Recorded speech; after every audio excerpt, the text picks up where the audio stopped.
пятницу, 14 октября 2022 года, в офисе компании Microsoft в Редмонде произошло событие, которое вызвало шок и недоумение среди сотрудников. Один из инженерных отделов запустил экспериментальную программу под кодовым названием «Астральный портал».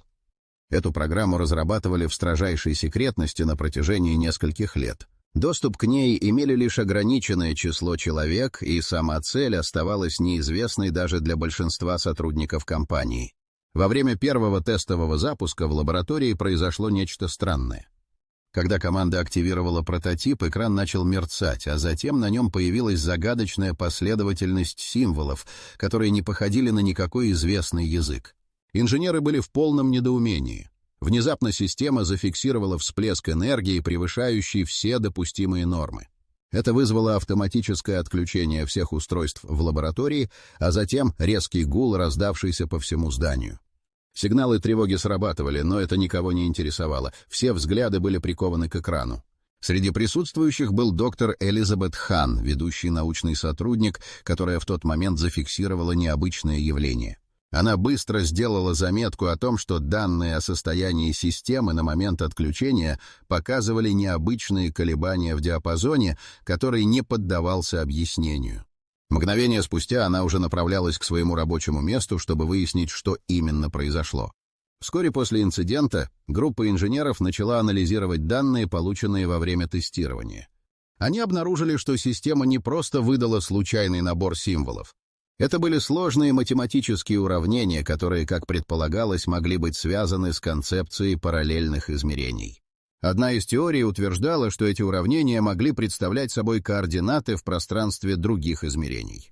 Когда информация о тестировании просочилась за пределы компании, научное сообщество начало проявлять интерес к проекту. Специалисты в области физики и астрономии были обеспокоены и заинтригованы одновременно. Вскоре в медиа появились первые упоминания о вратах в ад, о которых писали в заголовках газет.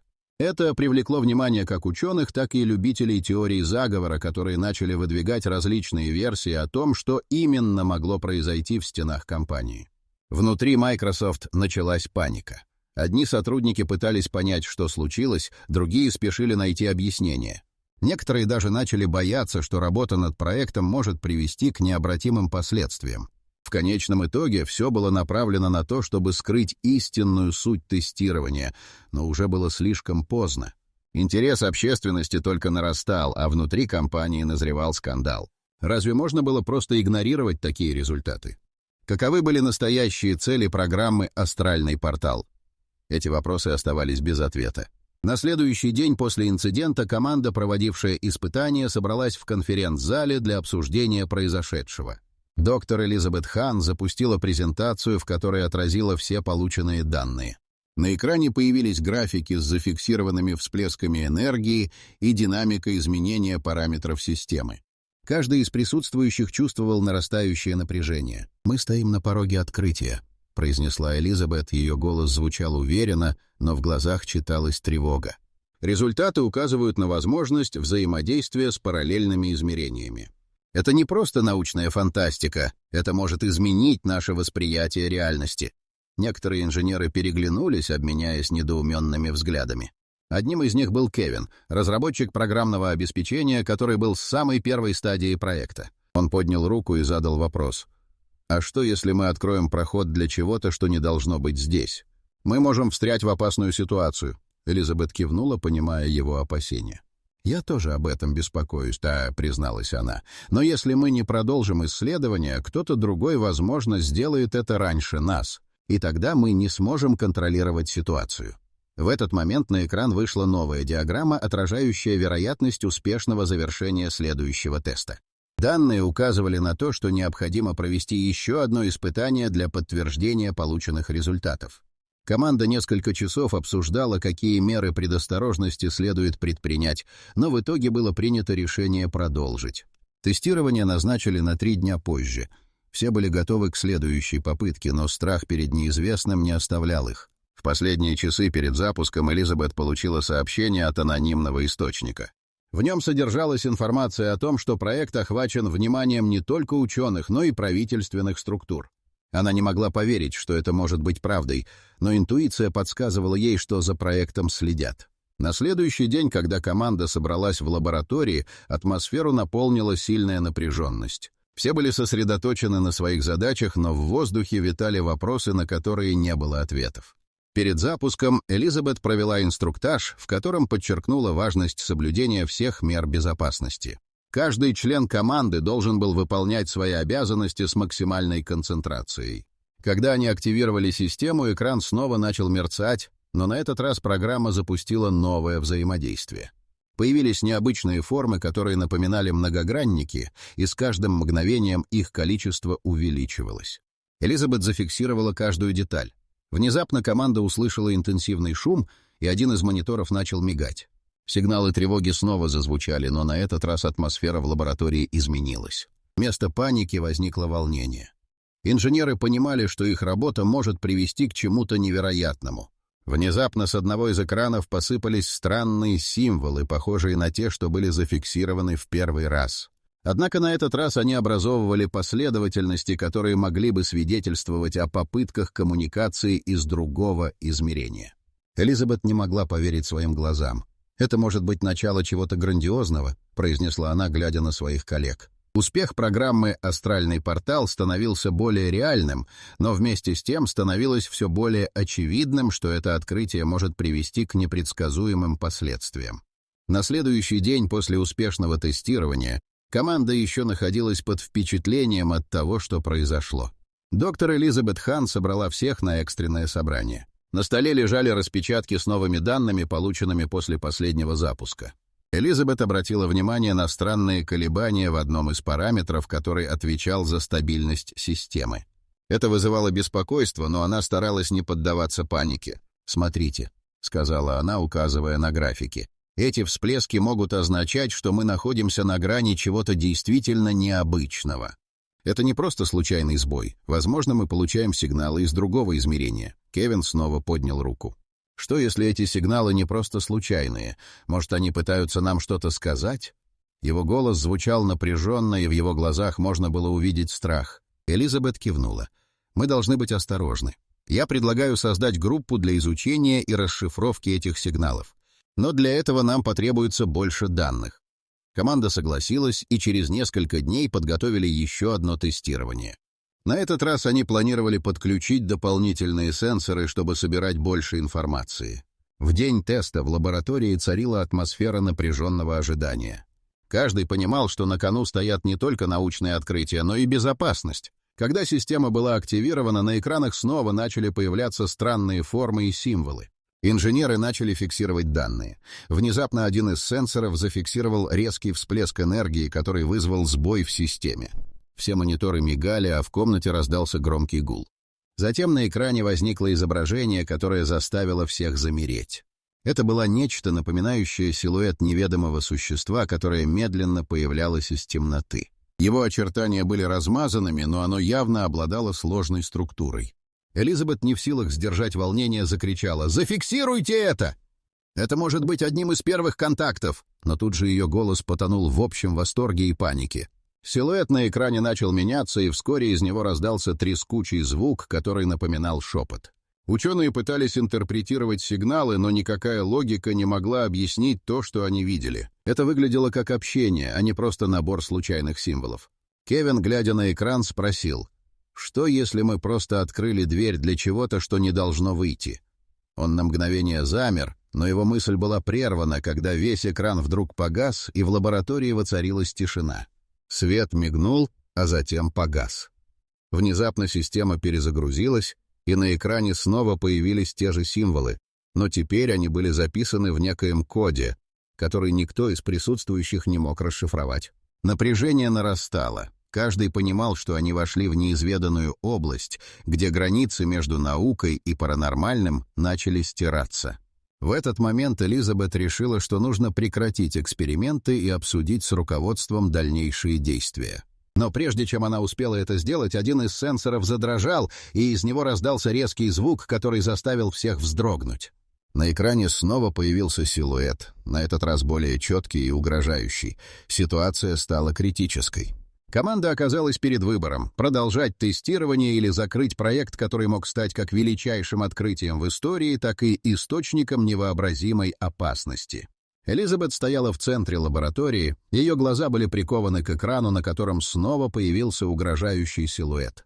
Команда замерла, наблюдая за движением изображения.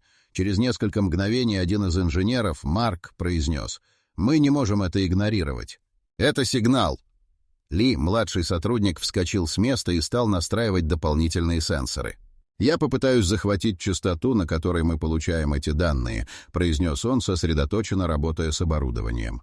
Его руки дрожали. Он понимал, что сейчас важен каждый момент. Система перезагрузилась, и на экране снова начали проявляться символы. Они двигались и менялись. Ли увеличил чувствительность сенсоров.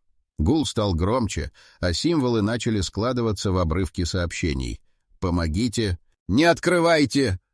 Эти слова вызвали шок среди команды. Каждый осознал, что они, возможно, пытаются установить контакт с чем-то, находящимся за пределами их понимания. Элизабет собрала команду для обсуждения. Если эти сообщения исходят из другого измерения, мы должны понять, с чем имеем дело.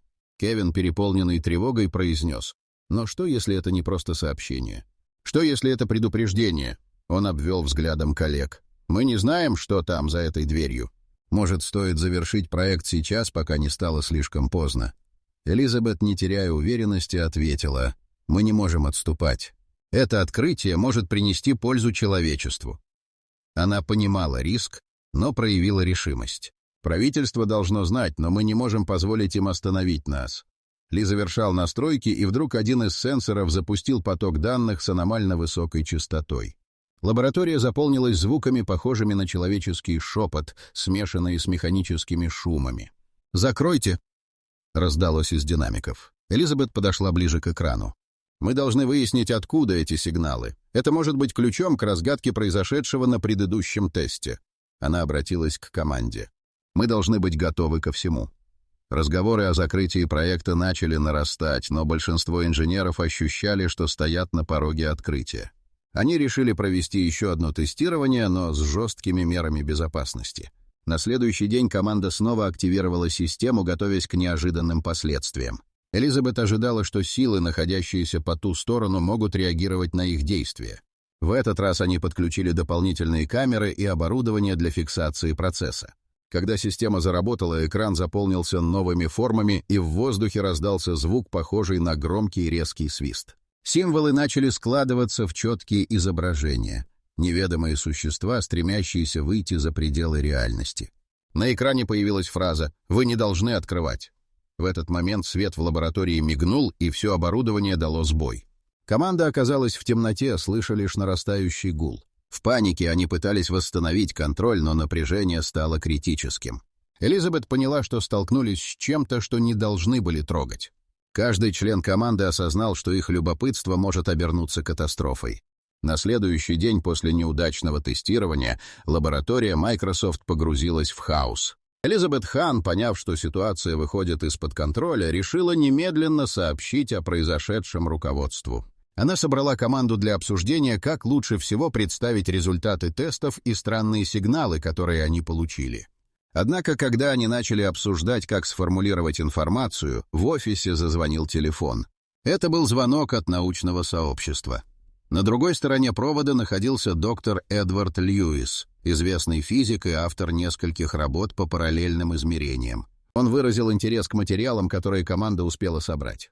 «Мы слышали о ваших экспериментах», — сказал он с легким волнением в голосе. «Сигналы, о которых вы говорите, привлекли внимание многих ученых. Я предлагаю организовать пресс-конференцию для обсуждения ваших находок». Элизабет осознала, что это может стать возможностью привлечь внимание к проекту и, возможно, даже получить поддержку от научного сообщества. Однако она не могла избавиться от чувства, что их работа будет подвергнута жесткой критике. Команда согласилась, и пресс-конференция была назначена на следующую неделю. В течение этих дней атмосфера в лаборатории оставалась напряженной. Каждый член команды продолжал анализировать данные, стараясь понять, как именно они могут представить свои результаты.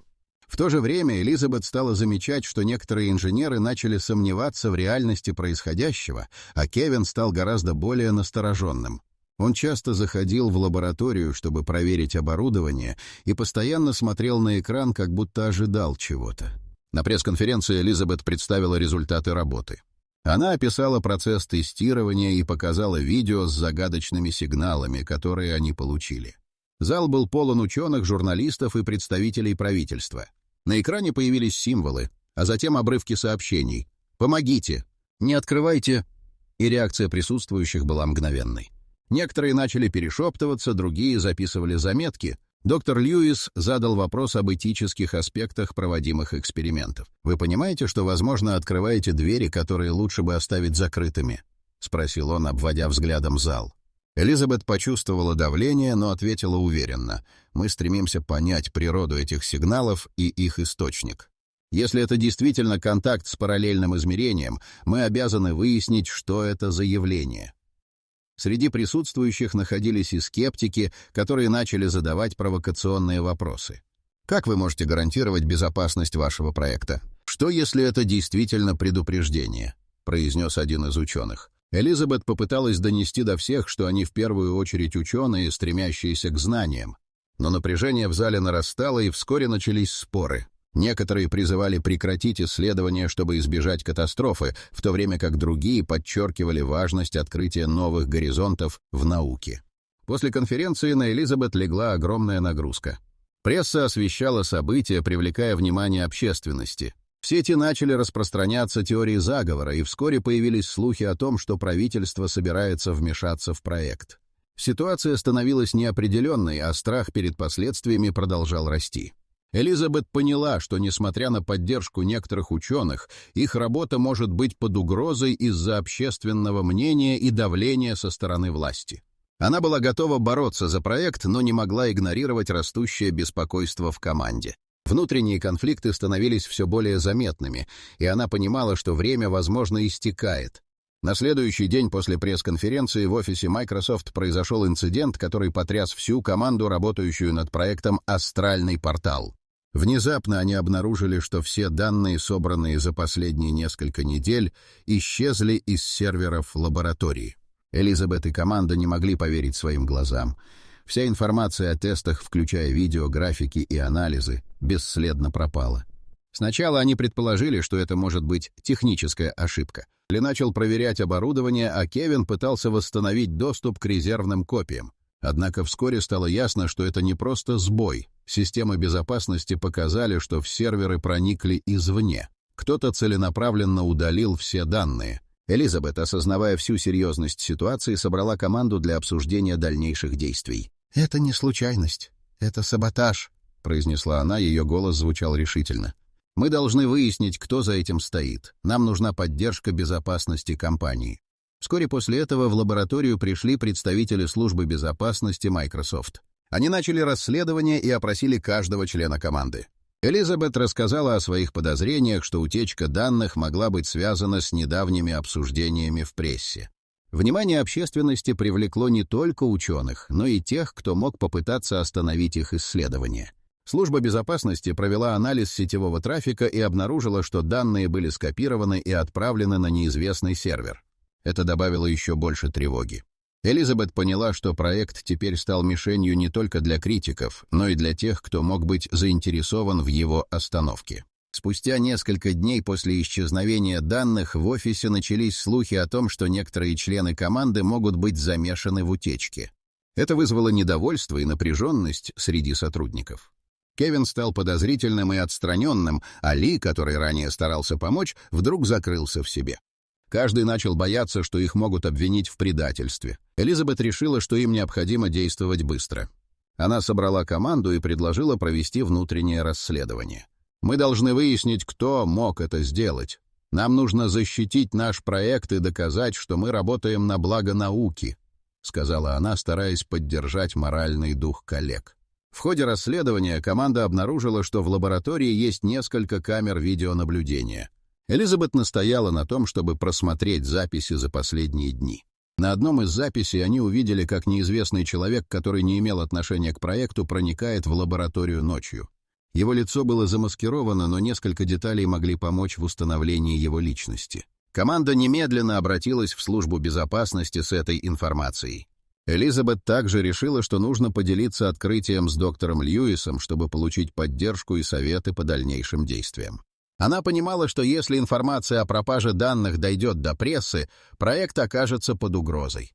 Тем временем общественное внимание к проекту только росло. В социальных сетях начали появляться теории заговора, связанные с утечкой данных.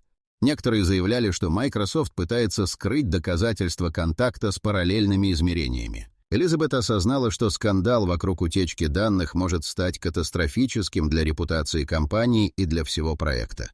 Каждый новый день приносил новые вызовы, и ей нужно было найти способ восстановить доверие и продолжить исследования, пока не стало слишком поздно.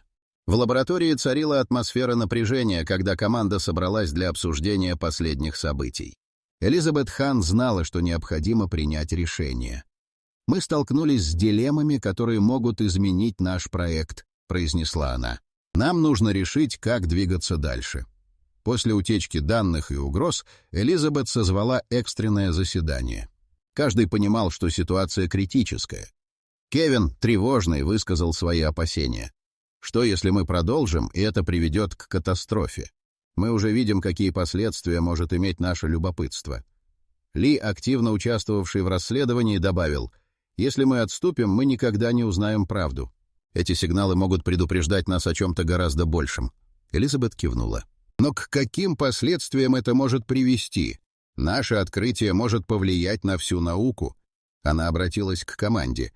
«Есть ли идеи, как продолжить исследования, оставаясь этичными и безопасными?» В этот момент на экране внезапно появились новые данные. Ли заметил, что сенсоры снова фиксировали аномалии. Это были символы, но на этот раз координаты, указывающие конкретные места. Элизабет почувствовала, как сердце забилось быстрее. «Это может быть местоположение. Если мы выясним, откуда поступают сигналы, мы сможем понять, что происходит». Но тут же возник вопрос, что произойдет, если они откроют портал. Среди команды начались споры. Некоторые настаивали на продолжении экспериментов, другие требовали прекратить работы. Кевин, теряя терпение, произнес: «Вы хотите рисковать ради научного открытия? Мы не знаем, что там». Ли ответил: «Как ученые мы обязаны исследовать. Если не мы, то кто-то другой сделает это». Элизабет понимала, что время истекает, и решила провести еще одно тестирование, чтобы подтвердить данные. «Мы должны быть готовы к тому, что произойдет. Нам нужно знать точно». Когда команда подготовила оборудование, на экране появились четкие изображения существ. Это были не просто силуэты, а формы, взаимодействующие с их устройствами. На экране вновь появилась фраза: «Вы не должны открывать, мы предупреждаем». Напряжение достигло пика. Элизабет и команда осознали, что находятся на грани открытия, которое может привести к необратимым последствиям. Каждый из них понимал, что их действия могут изменить мир, и это осознание давило на них. Решение было принято, но каковы будут последствия, никто не мог предсказать. На следующий день, после решения провести еще одно тестирование, команда собралась в лаборатории. Элизабет Хан осознавала, что их действия могут привести к непредсказуемым последствиям. Команда настраивала оборудование, а Элизабет изучала координаты, полученные во время предыдущего тестирования. Эти координаты указывали на место, где находился источник сигналов. Когда система была активирована, экран снова заполнился аномальными символами. Они начали складываться в фразы: «Вы не должны открывать, мы предупреждаем». Команда замерла. Напряжение нарастало. Каждый понимал, что они стоят на грани открытия, которое может оказаться фатальным. Кевин, не в силах сдерживать эмоции, закричал: «Мы не можем это делать! Мы должны остановиться!» Элизабет понимала его страх, но ответила: «Если мы закроем проект сейчас, мы никогда не узнаем, с чем имеем дело. Но если продолжим, какие последствия нас ждут?» В этот момент Ли, просматривая данные, вскрикнул: «Посмотрите! Они изменяются!»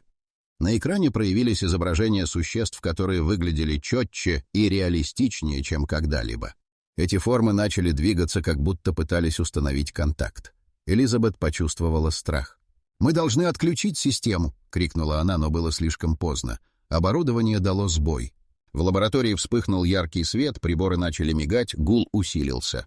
Команда оказалась в темноте, окруженной вспышками. Когда все успокоилось, свет снова появился, и на экране отобразилась единственная фраза: «Вы открыли портал». Все замерли. Элизабет поняла, что они открыли нечто, что не должны были трогать. В лабораторию вошли представители службы безопасности. Один из агентов заявил: «Мы обязаны закрыть этот проект немедленно. Ваша безопасность под угрозой, и мы не можем позволить вам продолжать». Элизабет попыталась объяснить ситуацию, но они были в курсе происходящего. «Мы должны понять, с чем имеем дело», — настаивала Элизабет. «Если мы закроем проект сейчас, мы никогда не узнаем правду». Но служба безопасности не оставила ей выбора. Команда была вынуждена отключить оборудование и закрыть проект «Астральный портал». Элизабет наблюдала, как система отключалась, и ощущала, как рушится ее мечта. Исследования могли бы открыть новые горизонты в науке, но теперь все это стало невозможным. Последствия этого решения стали очевидны. Работы группы были заморожены, а результаты исследований засекречены. Элизабет и команда не могли поделиться находками с миром. Слухи о проекте продолжали распространяться, и многие начали сомневаться в том, что Microsoft действительно закрыла проект по этическим причинам. Элизабет осознавала, что ее решение закрыть проект может преследовать ее всю жизнь. Она размышляла о том, как много могло быть сделано, если бы они продолжили исследование. Теперь судьба команды и человечества оставалась под вопросом. Закрытие проекта стало началом новой эры неопределенности и вопросов, на которые не было ответов. Несмотря на закрытие проекта «Астральный портал», жизнь в лаборатории продолжалась, но атмосфера изменилась. Элизабет Хан и ее команда оказались под давлением со стороны руководства Microsoft и научного сообщества, обремененного слухами вокруг их работы. Поддержка, которую они когда-то имели, начала угасать. Ученые, ранее заинтересованные в их исследованиях, стали настороженными и скептичными. Сразу после закрытия проекта началась волна слухов. Некоторые утверждали, что команда действительно открыла портал, другие, что это была уловка для получения финансирования. Вскоре появились теории заговора, обсуждающие возможность того, что правительство решило скрыть проект, чтобы избежать паники. Элизабет сталкивалась с постоянными вопросами, но у нее не было ответов. Время шло, и команда, не имея возможности продолжать исследования, переключилась на другие проекты. Элизабет всегда вспоминала те дни, когда они были на пороге открытия. Однажды, просматривая старые записи, она наткнулась на видео с первым тестом, на котором были зафиксированы сигналы. Она заново пережила тот трепет, но теперь понимала, что их работа могла изменить мир. Хотя проект был закрыт, Элизабет начала собирать оставшиеся данные и исследовать их в свободное время, понимая, что информация может иметь значение в будущем. Она решила обратиться к доктору Льюису, который поддерживал ее идеи, чтобы выяснить, можно ли возобновить исследования в частном порядке. Прошло несколько месяцев. Вскоре одна из новостных редакций выпустила статью о проекте, основываясь на слухах и домыслах. Заголовки кричали: «Microsoft открыла портал в другое измерение». Это привлекло внимание общественности и правительства. Начались расследования, и Элизабет поняла, что их работа снова оказалась в центре обсуждения, но теперь все было в руках тех, кто не понимал истинных целей их исследований. Элизабет осознала, что в их истории осталась главная тайна. Никто не знал, что на самом деле произошло в лаборатории и что именно они увидели. В какой-то момент она поняла, что не имеет значения, будут ли они открывать портал вновь или нет. Важно то, что их работа вызвала такие дискуссии и интерес. Команда, хоть и разрозненная, сохранила связь. Они делились новыми идеями и находками, что напоминало им о том, что, возможно, однажды они смогут вернуться к своим исследованиям. Элизабет поняла, что этот опыт изменил их навсегда. Они стали не просто группой ученых, а командой, готовой к любым вызовам. Мифы и реальность переплелись, оставив след в памяти каждого, кто соприкоснулся с этим проектом. Истинная природа их открытия осталась неразгаданной, и это знание продолжало жить в них, как тень, которая никогда не исчезнет. Закрытие проекта «Астральный портал» стало не концом, а началом новой истории. Истории о том, как наука, этика и человеческое любопытство могут пересекаться в самых неожиданных формах.